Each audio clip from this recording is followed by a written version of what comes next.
கொடைக்கானல் லாட்ஜ்ல நடந்த இந்த ஒரு கொடூர சம்பவத்தை கேட்டீங்கன்னா நீங்களே ஷாக் ஆயிடுவீங்க. அப்படி என்ன நடந்துச்சுன்னா, சதீஷ் என்ற இந்த ஒரு நபருக்கு கல்யாணமாகி ஹனிமூனா கொடைக்கானலுக்கு போறாரு. அப்படி இவங்க தங்கறதுக்குன்னு அந்த கொடைக்கானல்ல லாட்ஜும் தேடுறாங்க. இவங்களுக்கு ஏத்த மாதிரி ஒரு லாட்ஜும் கிடைக்குது. இவங்களுக்கு கிடைச்ச அந்த ரூம் நம்பர் 302. அப்படி இவங்க அந்த ரூமுக்கு போகும்போது அந்த ரூம்ல ரொம்பவே துர்நாற்றம் அடிச்சுது. இந்த சதீஷும் ரிசப்ஷன்ல சொல்றாங்க. ரிசப்ஷன்ல இருந்து கிளீனிங் பாய் அந்த ரூமுக்கு வந்து ஒரு ஸ்ப்ரேவும் அடிக்கிறாரு. ஆனா அந்த நறுமணம் ரொம்ப நேரம் தாங்கல. இவங்க நைட்டு பெட்ல தூங்கிட்டு இருக்கும்போது அந்த ஸ்மெல் இன்னும் ஹெவியா அடிச்சுது. இந்த சதீஷும் கோவப்பட்டு மேனேஜரை கூப்பிடுறாரு. மேனேஜரும் அந்த ரூம்ல வந்து பாக்குறாங்க. அந்த ஸ்மெல் எங்க இருந்து வருதுன்னு தெரியல. கடைசியா அந்த ஒரு ஸ்மெல் பெட்டுக்கு அடியில இருந்து வருதுன்னு தெரிய வருது.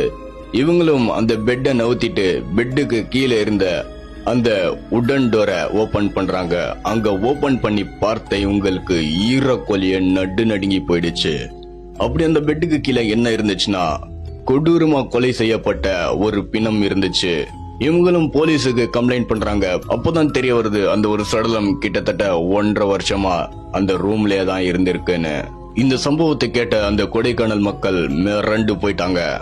இந்த சதீஷ் அந்த கொடைக்கானலை என்ஜாய் பண்ணலான்னு வந்திருக்காரு. ஆனா அவரோட சந்தோஷத்தை முற்றுப்புள்ளி வைக்கிற விதமா இந்த ஒரு சம்பவம் அமைஞ்சிருக்கு.